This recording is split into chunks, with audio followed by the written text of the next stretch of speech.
Hello everyone and welcome to the next tarot deep dive.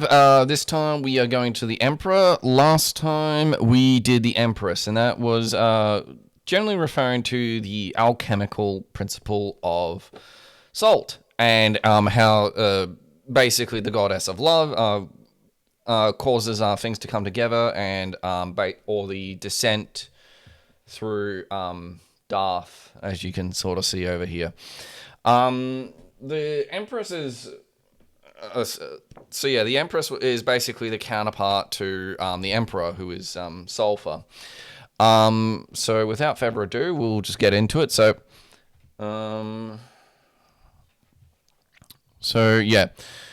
war, conquest, victory, strife, ambition, originality, overweening confidence and megalomania, quarrelsomeness, energy, vigor, stubbornness, impracticability, rashness, ill temper. And that's basically, I guess, sort of going over some of the more fiery qualities of the Emperor himself. But we'll go through some of the attributes and what this all could mean. Okay, so we'll begin. This card is attributed to the letter Tzedi, and refers to the sign of Aries in the zodiac. The sign is ruled by Mars, and therein the sun is exalted. The sign is thus a combination of energy in the most material form with the idea of authority. The sign TZ or TS implies that in the original onomatopoetic form of language, it is derived from Sanskrit roots meaning head and age, and is found today in words like Caesar, Tsar, Serdar, Senate, Senior, Signor, Servidor, Signia. So sort of all leadership, I guess all language sort of related to leadership and the crown and that kind of thing. This card represents a crowned male with imperial vestments and regalia. He is seated upon the throne whose capital are the head of the Himalayan wild ram, since Aries means a ram. At his feet, cushion is the lamb and flag. To confirm this attribution on the lower plane, for the ram by nature is a wild and courageous animal.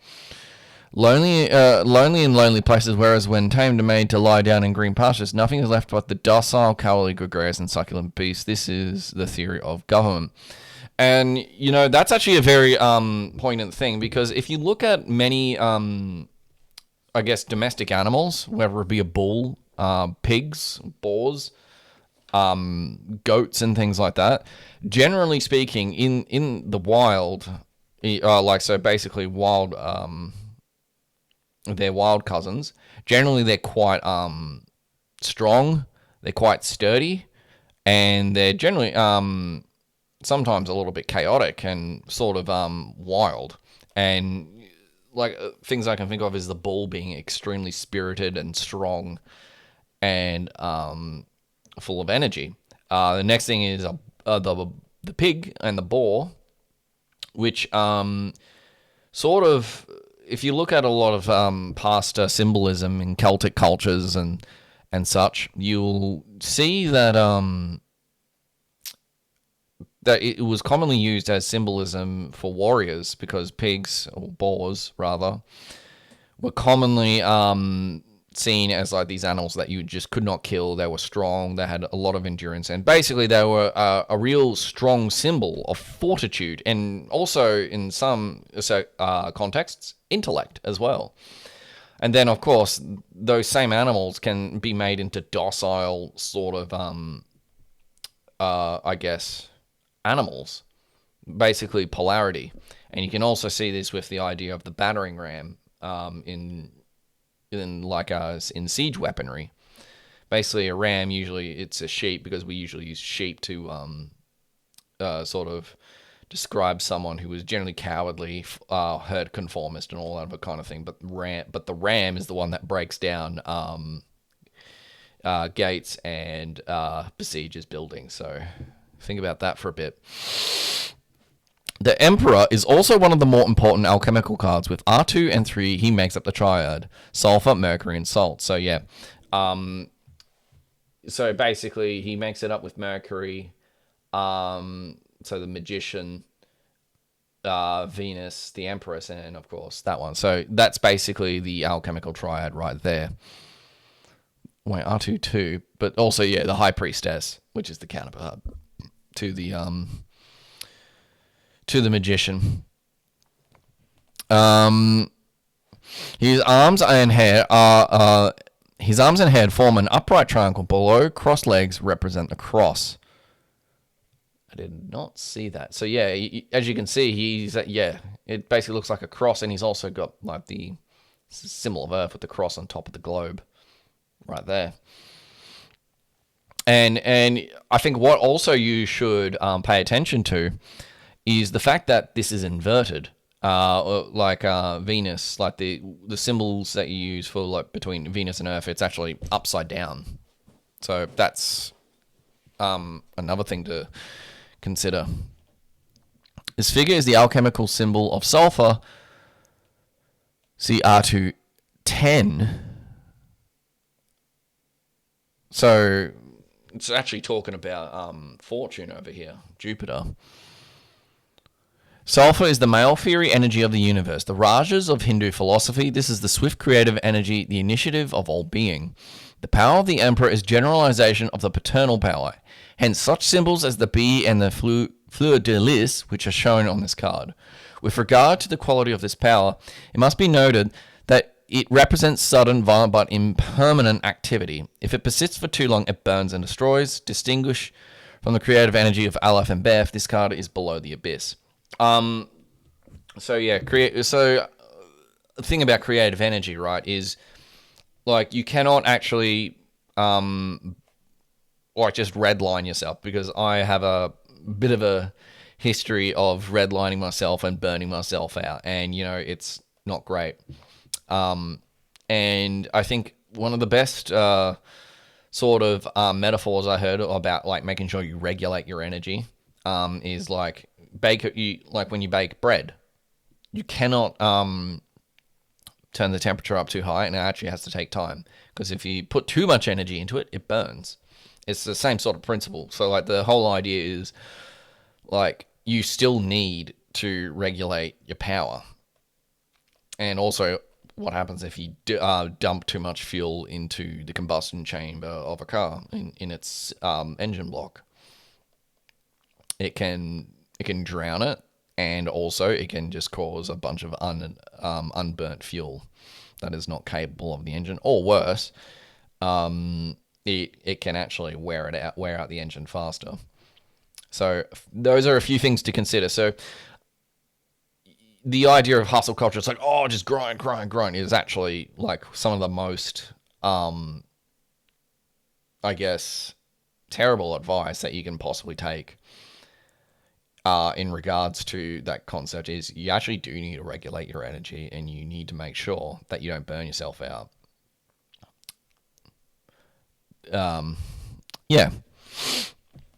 The emperor bears a scepter surmounted by Miriam's head for the reasons given above. So I guess that's actually a very important sort of thing to remember. There's two of them. So like one's like light and dark, and I think that's how we were just talking about the duality of domestic animals. It's sort of the same thing. Like government sort of rules over the passions of the masses. So that's a really important thing to keep in mind. And an orb surmounted by a Maltese cross, which signifies that his energy has reached a successful issue, that his government has been established. There you go. So basically, that's how you form government, is basically understanding the duality of man. There is one further symbol of importance. His shield represents the two-headed eagle crowned with a crimson disc. Yeah, so it's referring to that over there. This represents the red tincture of the alchemist of the nature of gold, as the white eagle shown in R23 pertains to his consort, the Empress, and his Luna of silver. It is finally to be observed that the white light which descends upon him indicates that the position of this card in the Tree of Life, his authority is derived from Hokmah, the creative wisdom, the word, and is exerted upon Tippereth, the organized man. So as you can see, it sort of connects to Netzach, and then it goes to Tippereth that way. I didn't think we... Wow, okay, that was actually kind of quick. Didn't expect it to come out that quickly, but anyhow, we'll look at a bit more of how Lon Milo Duquette perceives it. So this is now like from here. So the Emperor, son of the morning, chief among the mighty, zodiacal trump of Aries, Mars-ruled, soul exalted. Original design, a flame-clad god-bearing equivalent symbols. His attitude suggests the symbol of alchemical sulfur, and he is seated upon the cubical stone, whose sides show the green lion and white eagle. So there's actually a lion in some of the other depictions of the Emperor. Hebrew lure, tzatziki, fishhook. I think that's got something to do with fertility and fish and that kind of thing. Tree of Life Path, 28, yeah. Colors, scarlet red, brilliant flame, glowing red. Use all thine energy to rule thy thought. Burn up thy thought as the phoenix. So that is, basically that's what thought does, is you cut everything apart. So, like, it's like with the, as we sort of looked into the magician, with the wand he createth thee, with the dagger he destroyeth thee, with the cup he preserveth thee, with the coin he redeemeth thee. And when we talk about, like, use all thine energy to rule thy thought, burn up thy thought as the phoenix. So, because once, because something I sort of learnt is once you run out of reason, and I sort of experienced this recently with something else in my own personal life, is once you run out of reasons to have it, like that, basically reason actually almost becomes secondary as opposed to will. So yeah, love under will. It's not reason. It's not reason under will. Well, it kind of is actually. But like reason does not replace will. Big difference. Will is above reason and sort of transcends reason for that very instance. This is from Harris to Crowley. I have only just got your letters returned today after travelling from 11 a.m. to 7:30 p.m., sitting in stations and huddling with savage soldiers and children in stuffy whale carriages. I think that's the weird duality it's talking about with like domesticity and like power. All right, here we go. What's this one? Okay, it's actually got a bit more content than the actual entry here. In chapter 13, I mentioned a paragraph in the Book of Thoth where Crowley throws us a real curve regarding the whole tzatziki is not the star matter. It is one of the several instances in the book where he seems to contradict himself on the subject. Before I go on about the Emperor, I will try to overcome my complete exasperation and calmly address the most frustrating issue. The trouble, it seems, stems from the direction the light comes from in this card. Let's start by reviewing what Crowley tells us in no uncertain terms and in multiple places is the situation. R24 is the Emperor. The zodiac sign assigned to the Emperor is Aries. The Hebrew letter for the Emperor is tzatziki, and everything tzatziki represents. On the Tree of Life, the Emperor is found on Path 28, which joins the 7th Sephirah Netzach to the 9th Sephirah Yesod. Fine, I'm happy with that. It agrees with Crowley's detailed explanations for the tzatziki hey switch. It agrees with his charts and diagrams of the Tree of Life. What it doesn't agree with is the last paragraph of his comment on the Emperor on page 78 of the Book of Thoth, where he tells us, it is finally to be observed that the white light which descends upon him indicates the position of this card in the Tree of Life. His authority is derived from Hokman, the creative wisdom of the word, and is exerted upon Tippereth, the organized man. Okay, yeah. He's actually 100% right. I should probably take back what I said just earlier. It's not exactly exerted on Tippereth. It's right here. It's Yesod and Netzach. So I'm glad he actually pointed that out. The white light in the card issues from the upper right corner and shines diagonally towards the center. Oh, yeah, it does. So the light's sort of up in that little corner there. In other words, Crowley is talking as if the Emperor is positioned on the Tree of Life on the path that runs from the 2nd Sephirah, Chokmah, to the 6th Sephirah, Tiphareth.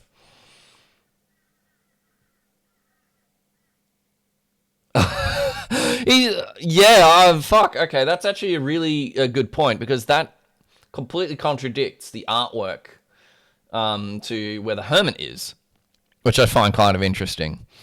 So maybe Crowley screwed up a little bit there. But, you know, this stuff is complicated and it can take your head for a spin, so we'll forgive him for that, I guess, even though he should probably know better. Personally, I think that in this case, Harris was operating from the traditional understanding of the trums and their placement on the tree, and Crowley's words carelessly neglected to make that point. See, everyone can make mistakes, people. Even like some of the, I'm guessing a ipsissimist like Crowley, even though it's argued he never really became one, but that's a talk for another day. Still, I am sure that students of tarot and Crowley will debate this subject forever. As for me, the only thing I know for sure is that the author of the Book of the Law himself tells us all these old letters of my book are right, but Tzidi is not the star. Now, let's move on, please. R24, the Emperor represents the sign of Aries, where Mars rules over and Sol is exalted. The sign, Crowley points out, is thus a combination of energy in its most material form with the idea of authority. Referring to this card, Crowley even goes so far as to actually give us a somewhat cynical lesson in civics. He is seated upon the throne, whose capital are the heads of the Himalayan wild rams. Since Aries means a ram, at his feet, Kuchen is the lamb, and the flag confirm the attribution of the lower plane of the ram. By nature is a wild, courageous animal, lonely in lonely places, whereas when tamed and made to lie down and grew past, nothing is left but the docile, cowardly, gregarious, and succulent beast. This is theory of government, so we sort of went over that and I sort of explained it. Yeah, and it's sort of cynical in a way. But it's kind of interesting also, because like you look at other people of past who sort of viewed governments a bit differently as sort of necessary and actually almost better, even if it's against you. It's like Thomas Hobbes' Leviathan sort of goes over this. I should probably try and reread that. It was actually quite good and quite a great book. I sort of read it from a Britannica encyclopedia. It's pretty good. The Emperor is the third of the alchemical trums and represents sulfur. His arms form the triangle of his legs and the cross of the glyph of sulfur. Okay.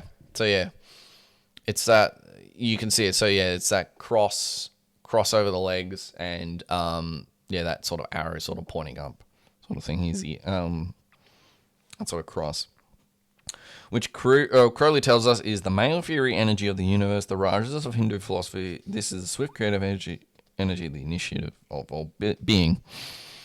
So yeah, sulfur sort of exerts its influence on salt, and it's something that I learned yesterday in regards to Hestia, basically matter being virgin and pure, and that the idea that you can defile matter is actually completely false. And if you look in things like physics and that kind of thing, that's actually entirely true, because atoms never ever fully touch. They never touch. Even in nuclear fusion or particle physics with particle accelerators, they never actually physically touch at any point. And I think that's just to say that, yeah, matter is not violated, and it's more mind that gives, I guess, the illusion of violation, and it's sort of what the Agori and, particularly the Agori in Hindus, who try to sort of push this idea where you can't, where nothing can defile you, where they'll eat beef, cannibalize people, sometimes literally, and eat feces and all that other fun stuff. So, yeah. Upon this, his shield is the red eagle that identifies him with what the alchemists call the red tincture. The red tincture is symbolic of the fiery action and nature of the sun and gold, just as the white eagle on the Empress's shield identifies her with the white tincture, symbolic of the action and nature of the moon and silver.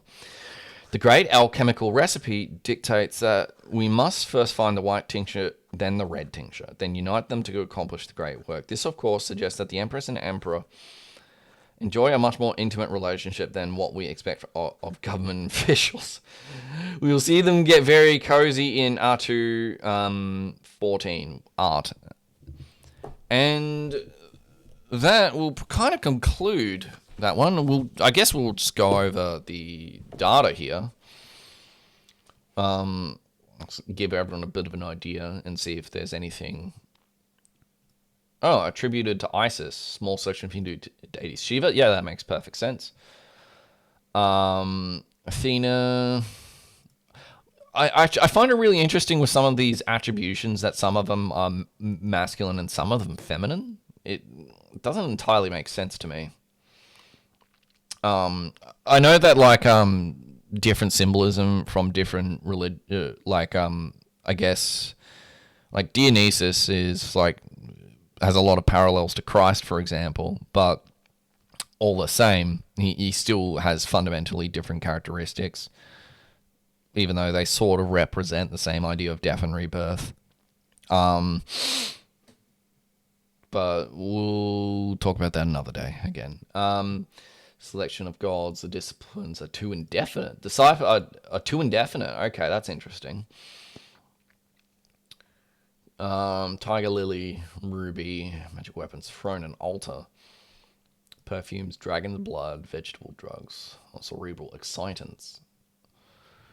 Don't do the devil's dandruff, okay?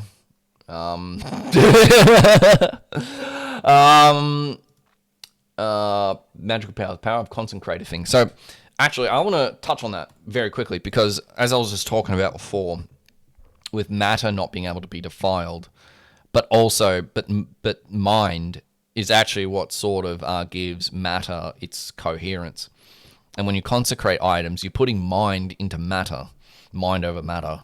That's sort of what it means. It doesn't necessarily mean you can influence every damn thing, but it is true that mind over matter, and that matter is merely your vestment and vehicle.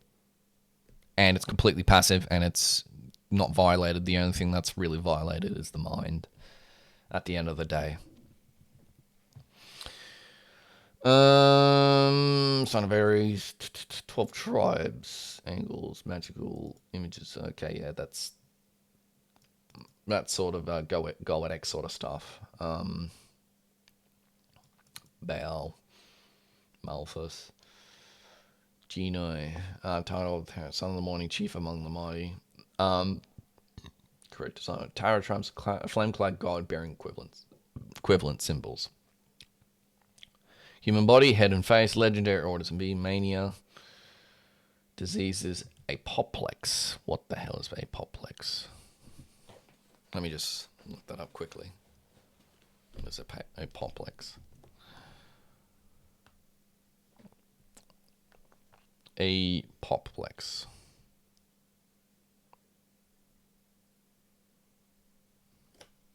Meaning. Apoplexy is an older term for a sudden severe loss of function like paralysis or unconsciousness due to bleeding or a blockage in a blood vessel. Yikes. So, this is probably where the blockage is if you're having strokes or blood clots, people. There you go. Anyway, that will conclude it. I was thinking, I wasn't going to last too long, but after this has been invaluable for sort of give me more material and insight into these trumps. So thank you guys for tuning in to another tarot dissection and deep dive. I'm yours truly, Baphomet, and I will see you guys next time. Please like, share, subscribe to my Substack, and I'll see you guys later. Bye now.